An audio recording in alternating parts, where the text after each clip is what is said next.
Hi guys, Tom Morrison here and welcome to part 4 of our hinging series where Jenny and I are showing you how to use the kettlebell in order to do a proper hinge. So now we're going to put some dynamic, explosive, plyometric stuffs into all this. We have our positions, we have our tension, we have our counterbalancing of weight. Now we're actually ready to extend our hips. Yay! So what we're going to do is put everything together. Jenny's going to give us 5 really solid kettlebell swings. First of all, she's going to use the pendulum setup. She's going to hike the bell into the hips and boom, she's going to explode. And what you'll notice here is every rep looks exactly the same. Nothing changes whenever she does this. When she's finished her set, she then just parks the bell in that opposite pendulum dead stop that we've done before. So from here, what we're looking to see, big things, is that we're not coming with the bell too soon, we're not extending the hips. So if we just break everything down, the timing of the bell, if Jenny holds her hands out in front of her and she's going to have one hand on top of the other hand and she's going to push down here, and every time I say a number she's going to go to the next position. So this will be as if she's already done her first swing. So when I say 1, she goes to the hips. When I say 2, she goes through the hips. When I say 3, she stands back up.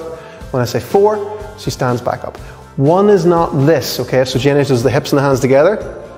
1's not that, okay? So you actually need to have a bit of patience whenever you're in the swing and let the bell come to you, and then the hips go through afterwards. Then it's the extension of the hips and then the bell comes up afterwards, okay? You breathe out whenever you do that part of the movement, okay? So if you extend the hips, that's where you breathe out, okay? And then happily when the bell's coming back, you can chill out, you can rest, you can go for a smoke break. Don't do that. So from there, we have our timing. We try and get that into the bell, okay? It's a very subtle thing.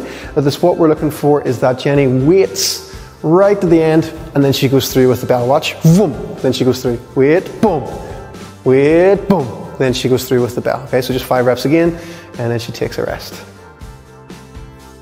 Awesome. So way more efficient way to do your swings and get way more power out of the hips as well. Big mistakes as well we don't want to see if we bring it back to that drill again would be to overextend the lower back whenever she comes up to the top of the thing, up to the top of the swing. Imagine that whenever you're coming back up, that you're just pushing into the ground, you're extending the legs and the hips and you're just coming up to being as tall as possible. Think about that glute squeeze from the back. If you have squeezed your glutes to their max, it's quite hard to actually lean back, so it's a really nice cue. The other thing as well would be not extending the hips fully. So if Jenny was to stop shy of extending her hips every time, you're not going to be getting that good hip extension in that there. And again, if you're someone with tight hip flexors, it's one of the worst things you can do. You want to make sure you're extending the hips regularly, getting yourself all the way up to the top again, okay? So again, let's work the breath this time. Jenny's going to do another 5 for me. We're going to hike the bell in.